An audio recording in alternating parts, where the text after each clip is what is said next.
I'm going to be heading to the dentist's office shortly thereafter, and hopefully I make sense today, because So let me just kind of jump in here, and we've gone through the microprocessor pretty well hardwired. Now I want to get into how we actually connect it up to the rest of the system there. And we've covered how we separate out the 3 buses. As you recall, there's 3 buses we have to deal with on the processor: the address bus, the data bus, and the control bus. And those all have to connect to everything else in the system. So, simple or complex, every microprocessor-based system has memory in it. Now, when we look at the 8051 microcontroller, probably after next week, till the end of the semester, that particular processor has memory, but it's inside the same chip.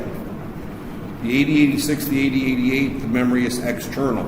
So we'll get into the difference between a microprocessor and a microcontroller, but they all have memory. Whether they're internal or external is a function of what type of microprocessor system it is. So almost all systems contain 2 primary types of memory. Welcome there. And they're called read-only memory and random access memory. Now, those 2 names are very confusing, because read-only memory is exactly that. You can only read the memory, you can't write to it, but they're both random access. The term read-only memory and random access comes back to the days when they used to use tapes. And you used to store your long-term data on tapes.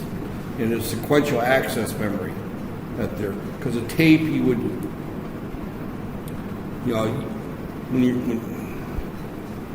when you look at a tape, right there, here's a tape, and here's a tape. And you would read, each one of these is a 1, 0, 1, 1, 1. And you'd have to read it like this here, sequential. So you had to read it in order, in order. And some of the early tapes, if you watch the movies, you'll see them bzz, bzz, bzz, bzz, forward, backwards, real fast. That's where they're going through and they're grabbing a piece of data here, and then they're zipping along, and they grab another piece of data here, then they zip back here and read another piece of data there. But they use tapes for memory. Fortunately, those days of using tapes are over with. We don't have to use tapes anymore.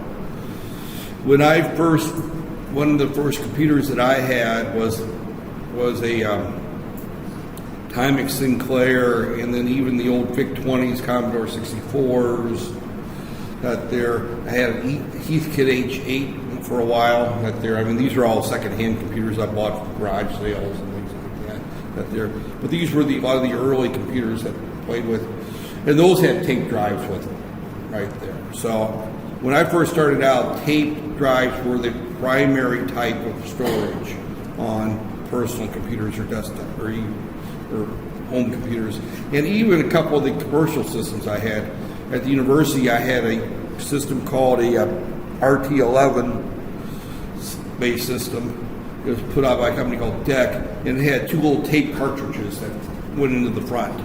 And you could hear that tape spin up, fast forward, and it was all automatic, but everything was done on tape. So instead of using memory chips, you would use tape, and that was called sequential access memory.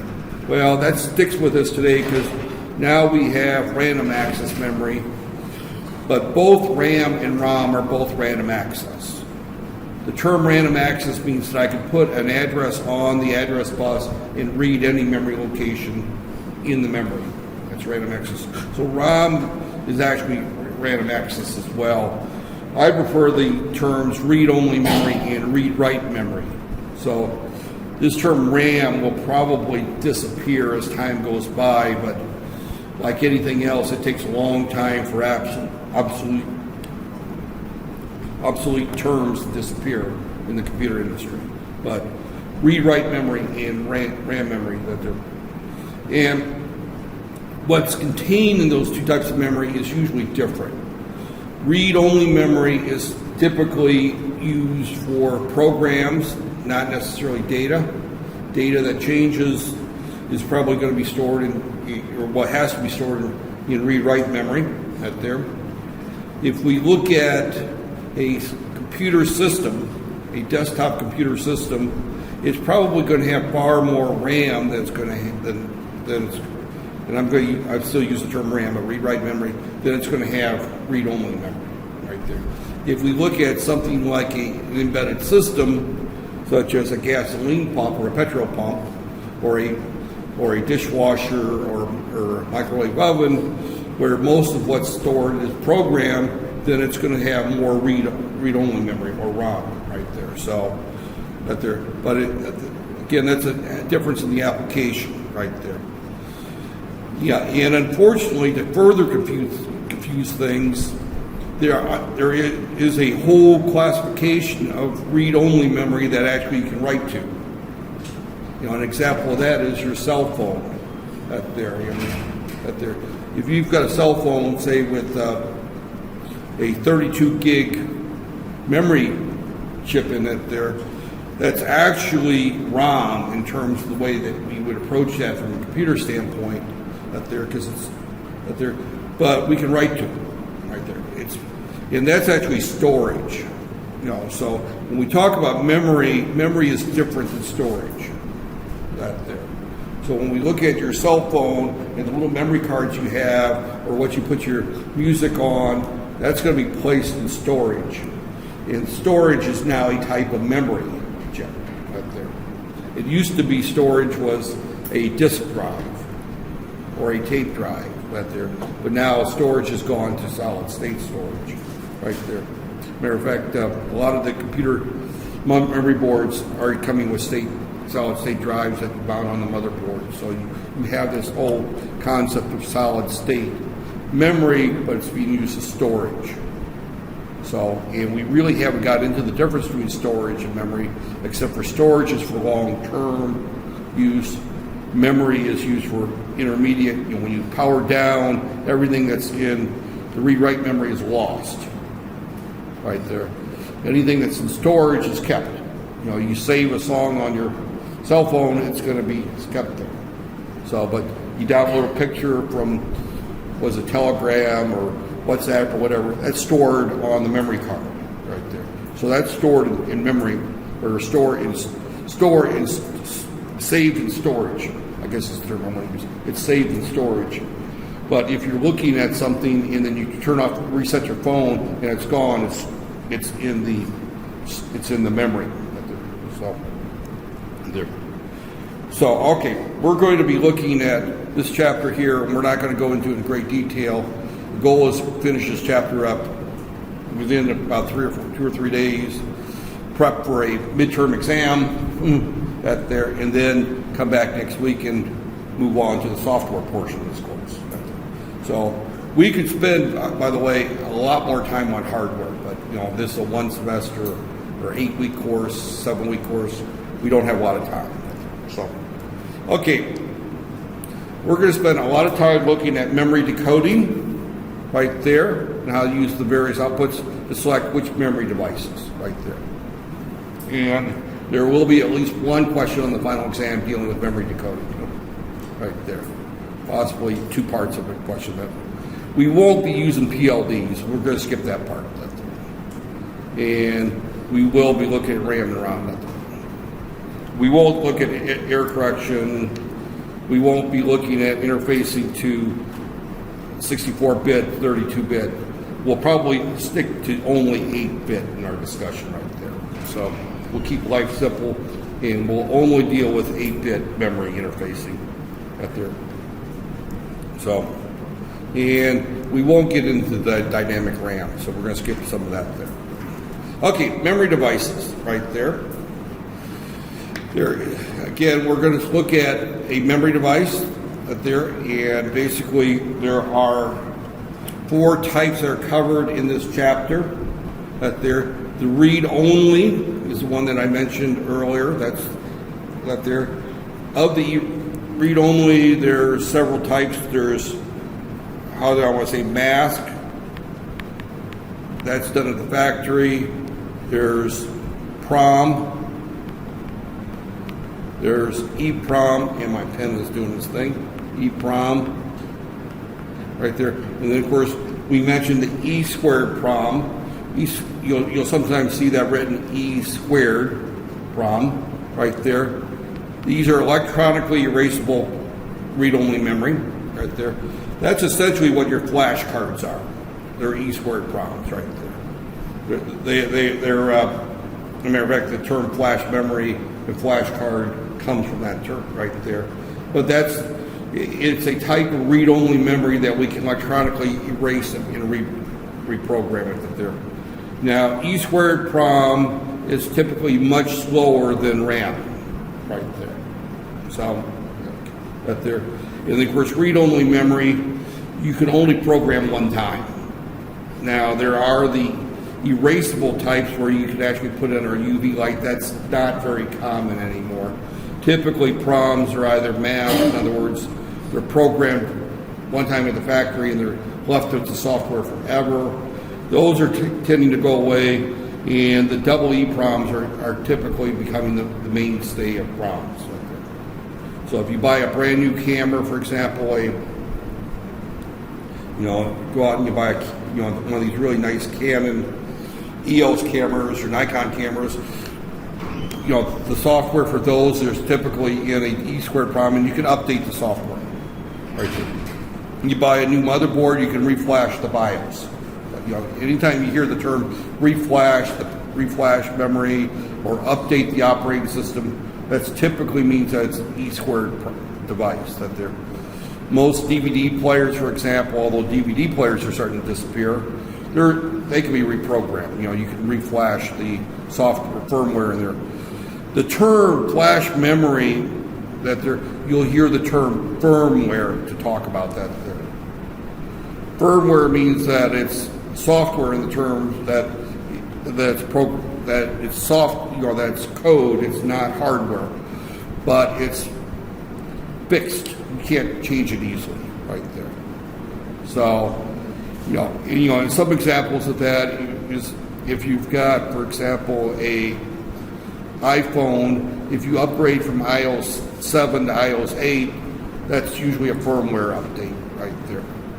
So, same thing with Android. If you go from Android 4 to Android 5 to Android 6, that's actually a firmware type update right there. So, then we have two types of RAM. These are read-write memory. Static RAM is the easiest to use. It's the more complex circuit that's there. It uses up the most power and is the largest, but it's also the fastest. Right there. Dynamic RAM is more commonly used in computer systems. Static RAM you'll see more in embedded systems where you don't need a lot of read-write memory right there. So we're going to concentrate just simply for simplicity on the static RAM because it's the easiest interface. And we'll talk a little bit about dynamic RAM, but we'll talk predominantly about static RAM. The read-only memory we'll talk about pretty much the read-only type. We won't get into the flash programmable types very much right there. So, all right, this is a typical memory configuration of either a ROM or a RAM chip. That there, I'm going to use the term RAM. That there, essentially to talk that there. This is actually a RAM chip read-write that there, because we've got a line here that says write, right there. We've got a line here that says read. Notice that these are active low. You can tell they're active low because they get the bubble right here, right there. We've got the address lines right here, and we got the data lines right there. So this happens right there. But this is a typical what you would see when we look at a memory chip. You'll see a pin here, and this is a very important pin. This is the chip select not pin. But there, you might see that as a chip enable pin. That there. This pin is used to tell this memory chip that it's now active. This is the one that's being talked to, because you're going to have more than one memory chip typically in most systems. And we have to identify which one is going to be active. And this pin gets its signal from the address decoder, and that's what we're going to be spending some time talking about, is the address decoder right there. The read and the write pins right there, these come from the microprocessor directly, and they're telling the memory whether it's a read operation or a write operation right there. So, and we went through some of that timing earlier when we looked at the bus right there. So we have the address pins, inputs, the data inputs, outputs, some type of selection method, and at least one controller to select either a read or write. Now, if you're dealing with a ROM chip that's not reprogrammable, you will not have this write not pin line there, because you can't write to it while it's in the circuit right there. So that is what tells me that this is a RAM chip, is the fact that we have a read, a write not line out there. If it's a ROM chip, you would not have a write not, because you can't write to it. Now, most of the flash memories have a write mode that you can put it into, and there's a way of writing to it.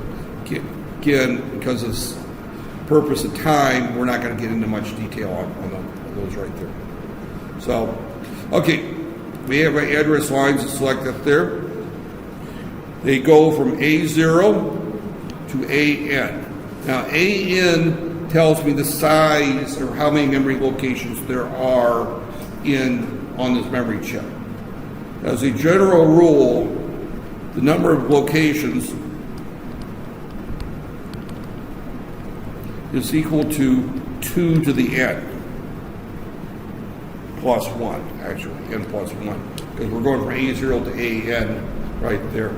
Big N actually is the number of address lines that we're using. So if you see, for example, A0 through A10, that means there's 11 address lines right there going to the memory chip right there. So always label as one less than total number out there. So you would have these lines that there. So if we have,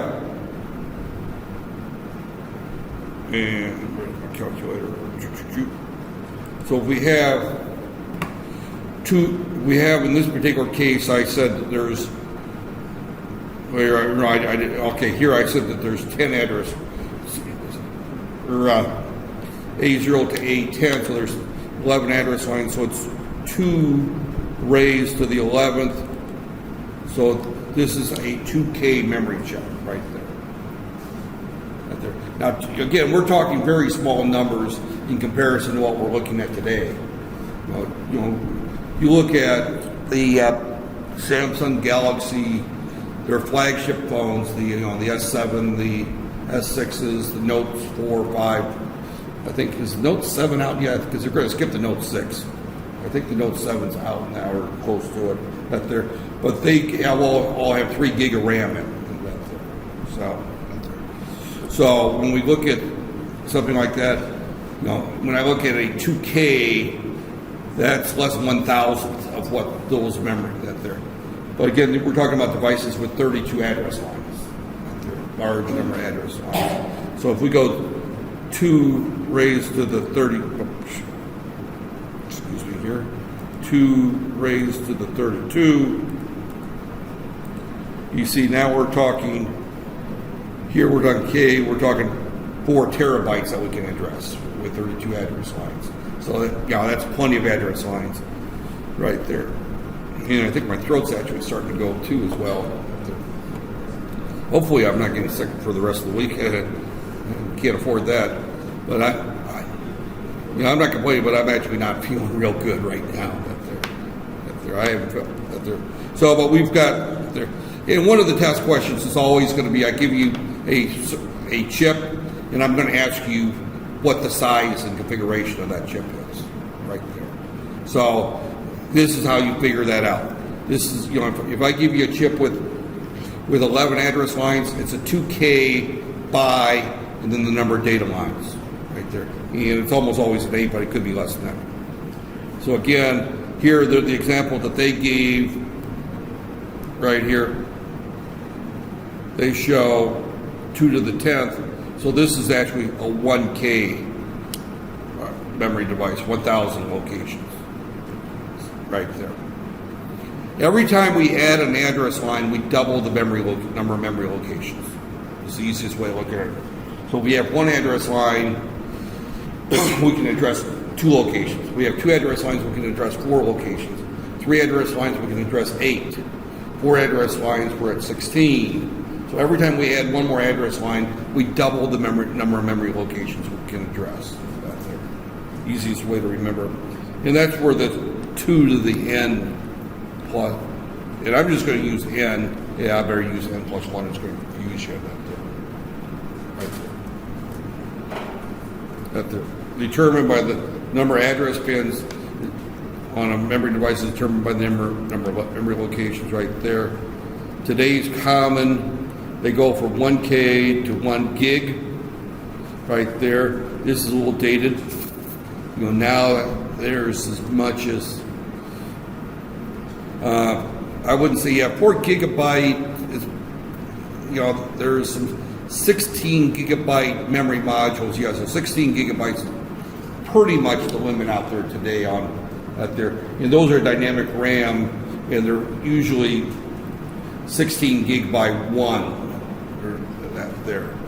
So in other words, we have a memory module right there, and each chip has got 1 bit on it, and there's 16 bits on that there, or 32 bits, depending on that there, depending on the processor and the memory type, but 16 gig is probably about the limit I think I've seen on a particular memory chip right there. So again, this book is a little dated. I've made that comment before. He talks about 4 gig on the horizon. There. 1K has 10 address pins. We're just repeating the same data over and over again. There, this is example. I added one more line. I went from 1024 to 2048. I doubled in size. Data connections, right there. All memory devices have a set of data inputs and outputs. They may be only outputs if it's a ROM. If it's a ROM chip, you'd only have outputs. If it's a RAM chip or a rewrite chip, they would double as inputs and outputs right there. And that's how our data goes back and forth. That's our right there. So again, the 8-bit memory device will be labeled D0 through D7 right there. And there are 16-bit memory devices. There's also 32-bit, and there's some 64-bit memory modules, but those have more than 1 chip on it right there. And we're not going to get into memory modules. That's right there. I think I brought in a motherboard. I passed around the memory. But as you remember, those had more than 1 chip on them right there. I think those were DDR3s that I passed around. So again, most devices are currently 8 bits. Some are 16, 4 bits, and there are some. I don't know how many 32 bits, but there are some 32-bit wide modules out there, and I think there's even a couple. The 64-bit wide modules are coming out. These are those large 200+ pin memory modules that you plug into the motherboard. Out there. So, catalog listings out there. Again, I'm just going to classify it according to their bit category, and I'm not going to get into that there. Okay. We have a couple of pins that we have to look at right there. Each memory device has an input or more that have to be active before this chip is active, right there. So that you will see chip select right there, G2 right there, chip enable, select that line there, chip right there. You can right there. They go by different names right there. So it's just there. And again, sometimes there's more than one out there. But in order for a chip to be active, they all have to be active right there. Now, typically, the chips only have one. It's the coders that have to be active right there. So again, jump through there. All, they have some kind of control. These are coming from the control lines right there. The least it's going to have is an output enable. And this would be the write, or the read not line, or whichever that they're. But this actually disables the output buffers. In other words, it puts it into a tri-state right there. So in order for a chip to write to the data bus, two things have to happen. One is that it has to be selected, that they're using the chip select or chip enable lines, and the output enable line has to be low. So both conditions have to be true before it writes to the data bus right there. And remember that only one chip can write to the data bus at a time right there. So if there are multiple chips can read the data bus, and sometimes you will have there, but only one chip can write to the data bus at a given time.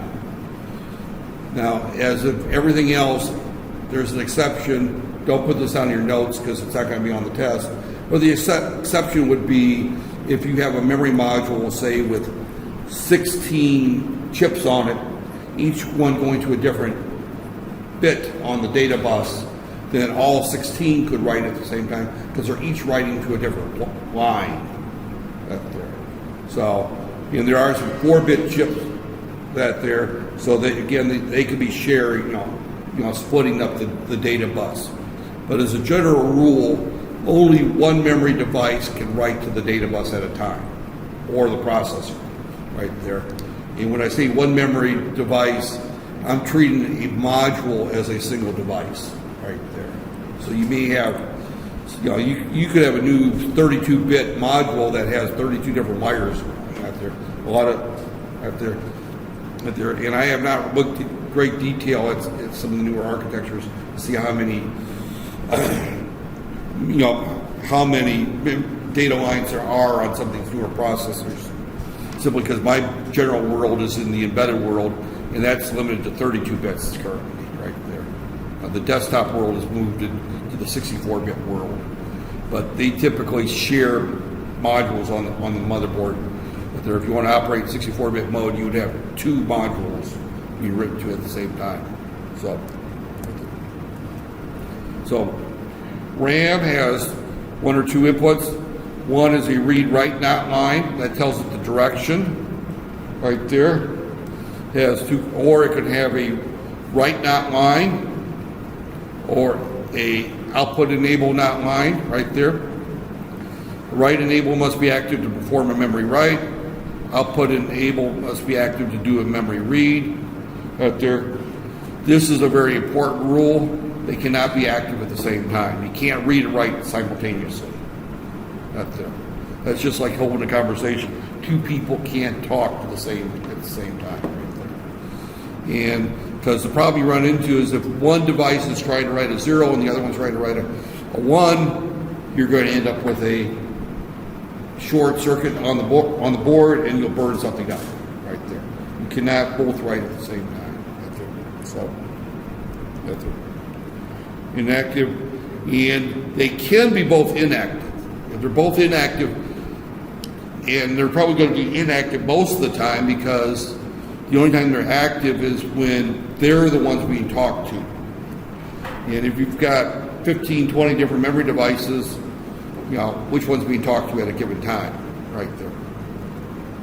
When they're not being read or written to, their connections are at high impedance state. High impedance state just means it's neither a 1 or 0. It's like it's not there.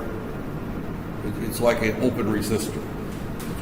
Impedance is resistance. High impedance means that it's a very high resistance. So no current flows into it, no voltage comes out of it right there.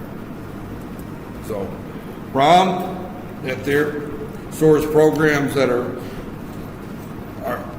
data that is present in the system. It will not change when the power is disconnected. Right there. You take the battery out of your cell phone, you put the battery back in, you expect your cell phone to still have its personality. Right there. You take the laptop out of you take the battery out of your laptop or it goes dead, and you recharge it. you expect it to come back up and look for Windows on the hard drive and work.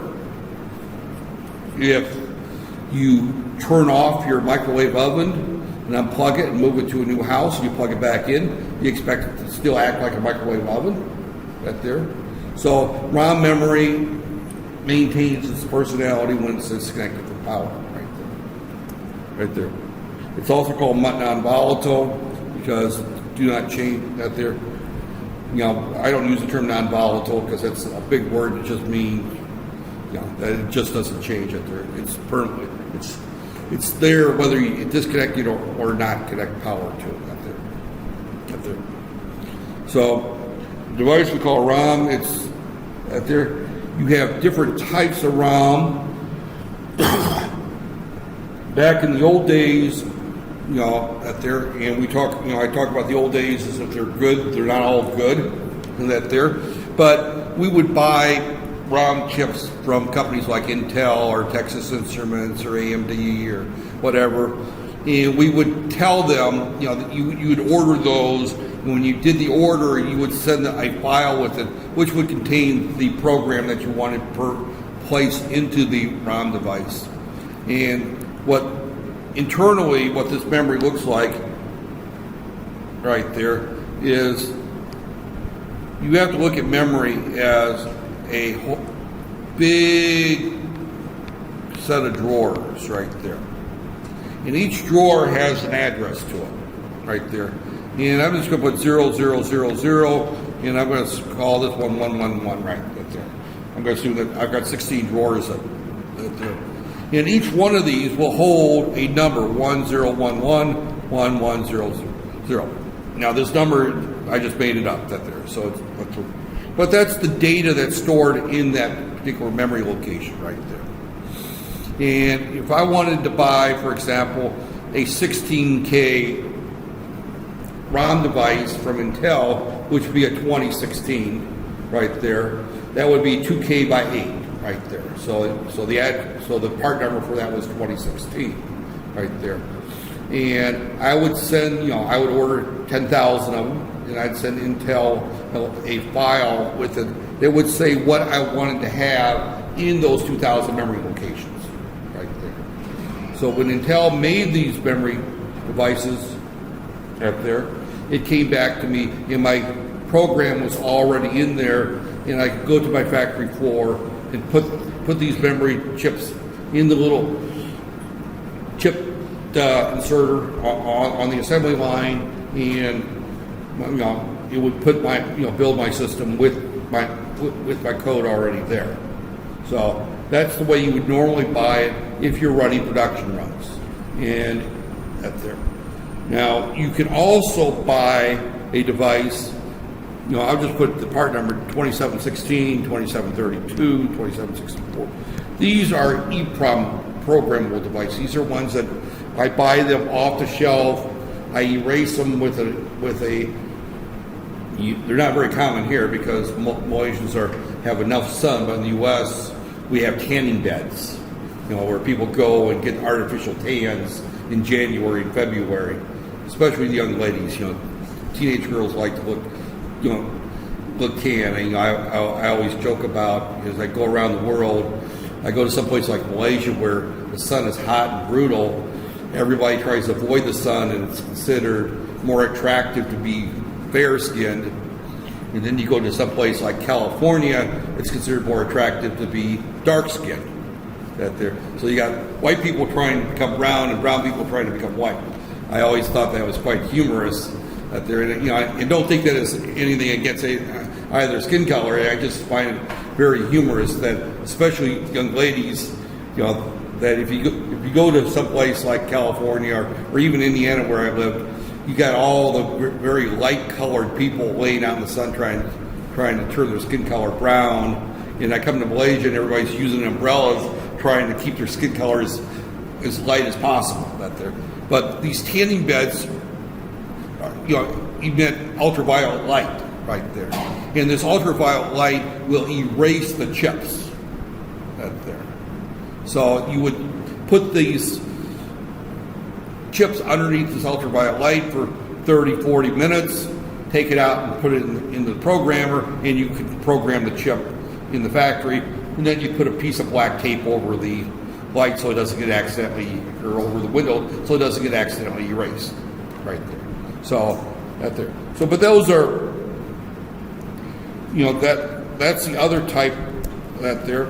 That's the there, and I jumped to the, you know, I covered that there. Erasable program commonly used when it's changed often. I would not say often. That is not a very, that's not true, because in order to, how do I want to say it? To erase them, you actually have to take them out of the circuit, put them into the eraser, erase them for half an hour, put them into a programmer, and then put them back into the circuit right there. So it's not very practical for field programmable type out there. It's, you know, we used a lot of those in the lab, you know, when I was at Microprocessor and, you know, and even the Microelectronics Center and various other places, we would actually, you know, we'd have an eraser, we would program them there in the lab right there. Once we got to the production run, we didn't up there. Now, again, we did use them for low run jobs. You know, one of the companies I worked for was Magnavox, they're now Raytheon. They did a lot of military electronics. And the military, some devices they bought a lot of. Some devices they didn't buy very many. But back in those days, you had to have a run rate of about 10,000 to pay for the cost of doing the mask for the original, for a full prom. Anything less than 10,000, you would use either field programmable ROMs, where we would actually program them in the factory ourselves, and they were not erasable, that there, or we would use EEPROMs that there. Normally, if we had a finished job and it was ready to go, and we were going to do, say, 2,000 or 3,000 of them, we would use PROMs. A PROM basically was a device that had a fuse in it, right there between 2 points, and we would just blow the fuse. And we would go through, and those were one time. You'd hear the term OTP, one-time programmable, right there. A one-time programmable, it didn't have the tanning bed situation. It came in a box. It had, you know, if we were looking at, say, a 2316, I think it was 2316. It's been a long time since I used that there. And of course, these were used on the factory. I used a lot more of the 2716s in the lab. That there, I was in the lab most of the time. That there, and if you're in the lab, we would be erase them, reprogram them. Once we went into production, we would go with the PROMs, and we would have a step in the factory to program our PROMs. And we would buy the OTPs, which were much cheaper and much more power efficient than the reprogrammable ones out there. So again, we get into that there. So you've got EEPROMs, you got ROMs, factory mass ROMs, you got OTPs, and then you've got the erasable ones. They're all ROMs in terms of how we design our system. And I talked about the EEPROM programmer, depending on the type, high intensity, ultraviolet light, you know. And, you know, if you wanted, you could turn on this little tanning bed thing, put it on your arm, and get a nice sunburn on your arm if you wanted that there.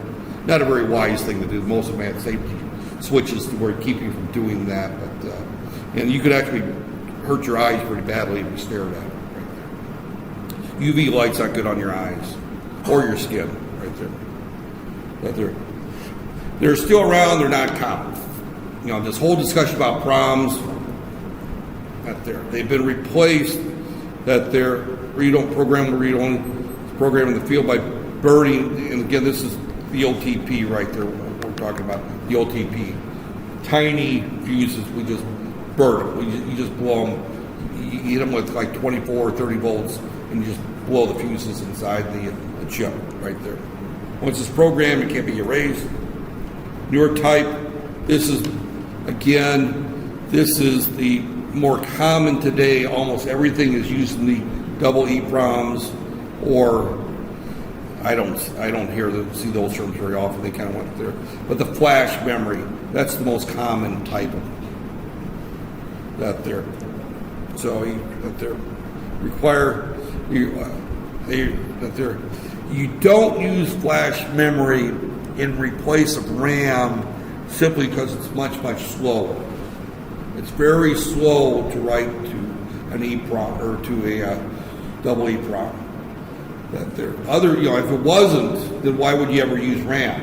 You just use you would just use the double EEPROMs in there. But I think some of you would see if you take a flash drive and you try loading a large piece of file to a movie or whatever to your flash drive, it's fairly slow to move a 2 gig file to that flash drive. If I was moving 2 gigs of data from one memory location to another, it's very fast. Now, electronically erasable flash is faster today than hard drives are. Now, that wasn't the case 4 or 5 years ago. So 4 or 5 years ago, you typically would not find double flash hard drives. Now they become very common, right there. They're very, very common. So, matter of fact, there's a lot of people that are predicting the death of the physical hard drive. When it'll come, I don't know. And so far, it's not here yet because hard drives, even though they're slower than flash memory, they can contain a whole lot more data. As a matter of fact, I'm starting to see some 8 terabyte hard drives in the 2.5 size, 2.5 inch size. And if you think about that, 8 terabytes is a huge drive by anybody's standards. The first gigabyte hard drive I saw was in 1985, and it was the size of a washing machine. And it cost $30,000 USD. So, now you can look at a 128 gig, and there's actually some 256 gig micro SD cards. So, when we look at a 1 gigabyte drive costing $30,000 in the size of a washing machine, and again, we're going back, I'm saying 1985, we're going back 30 years here. Is that right? Yeah, 30 years. So we're talking long, well before most of you were born. That was the early part of my career. I just started teaching at that point, but I was doing some consulting work at Magnavox, and we had a job with the Navy. We had to have a gigabyte. We determined we needed at least a gigabyte hard drive, right there. So we went out and bought a gigabyte hard drive. It was 30 USD, and fortunately the Navy paid for it. We didn't pay for it. I didn't write a check for $30,000. It was fun to play with toys that were that expensive, but the U.S. Navy paid for that particular one. So, but again, flash memory is used it's used to store and set up information such as the video card, your BIOS of your computer. If you hit the delete key when it comes up, you can go through and change all the various settings on your motherboard.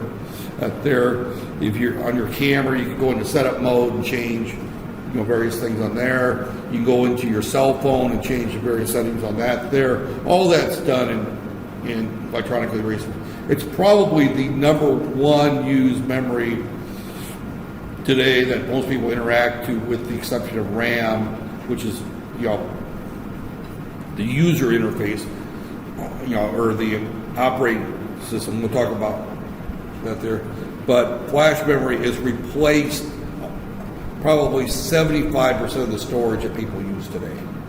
So again, there's a difference between storage and memory out there. So, but when these slides were put together, we weren't talking about storage at this point, but storage is pretty much mostly flash memory today out there.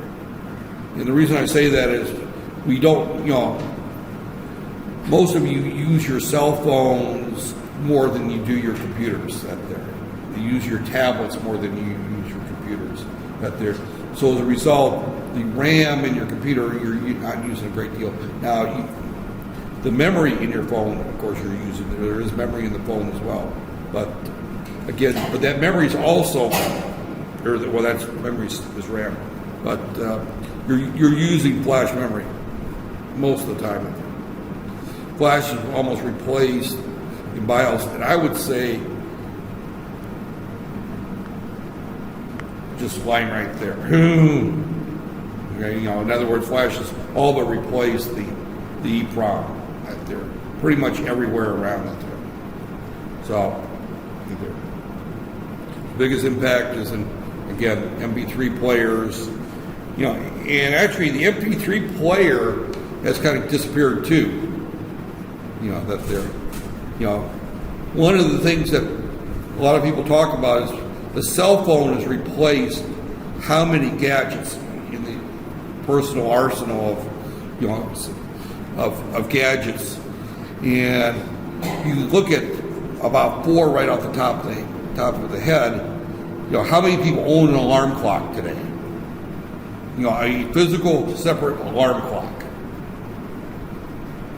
Can you even buy them hardly? You know, my wife, and I love my wife dearly, but she's sometimes a little old-fashioned at times. She actually insisted when we moved into our house about a year and a half ago that she buy an alarm clock. She needed an alarm clock. So we went to Eon Big there in Wanzamaju there, and she found a store that sold physical alarm clocks. That there. Bought the physical alarm clock, set it next to the bed. The battery went dead 6 months later, and she's never replaced it. That there. I mean, it was a complete waste of money to buy the alarm clock. That there. I've got a couple of portable little point-and-shoot cameras, and I love my little portable point-and-shoot camera. It takes much better pictures than my phone does. That there. But, you know, what do I have with me 90% of the time? My phone, right? I don't carry my camera with me. How many people have got a camera in your purse, you know, the young ladies? Do any of you carry a camera, separate camera? You use your phone, right, if you want to take a picture, right there. So, you know, and I know the guys, they don't carry purses. I carry a purse, though. I got the little man purse up there. But, you know, if unless I'm playing tourist, I don't carry my camera with me or going to a wedding or a family function. I'll still use my that there, and I've got a waterproof camera for snorkeling, that kind of stuff. That there, but I'm not going to take my cell phone underwater. I did that once, and I bought a new cell phone. That there, it wasn't intentional. I was just walking out, and a wave knocked me down, and everything, including me, ended up in the water. So I bought a new cell phone. I bought a new cell phone and a new tablet. My cell phone or my camera happened to have been waterproof, so it would survive. That there. But again, the camera's been replaced, the alarm clock, the MP3 player is gone, right? I've got a 64 gig memory card that I carry enough music that I probably could listen to my MP3 player for the next month and not hear the same song twice. So that's completely wiped away. Of course, one of the things that we were commenting there, I look around the room, we're not quite to that point, but because you got one, I saw, but that's a watch. We were commenting that a lot of people don't wear watches anymore because they want to know the time. They pull out their cell phone. Maps. How many people use maps anymore? It's Google Map, right? Google Map or Waze. I think there's another one or two of those out there, but those are the two I see used most often. The GPS system that used to be able to buy a separate GPS system like Garmin and TomTom and Gillen and a number of those factories, those are gone. I mean, they're still sold, but so the cell phone has replaced so much So, and again, the flash memory's biggest impact, I would take it out of there, and I would just say your hand phone right there. So, and of course, when we look at flash memory, depending on what brand you've got, the Apples, you can't add flash memory to them. That's why I don't buy Apples right there. But I know Samsung took away the flash memory expansion for the Galaxy S5 and 6, and they put it back in for the S7. But again, replaceable flash memory. there. So again, flash memory has had a huge impact on cell or hand phones. The U.S. term is cell phone. But in terms of being able to use it for a multitasking device. I remember my first hand phone that I bought that had an MP3 player, and I thought that was great. I didn't have to carry a separate iPod out there. Now, I think they still sell the iPod, but it's not very much out there. So, okay. And, to be honest with you, I think I'm going to kind of wrap up before we get into this was kind of the introduction. Tomorrow we'll pick up and start looking at the individual chips themselves and how to analyze that there. But as I said earlier in the class, and I'm going downhill out there. That's a short class.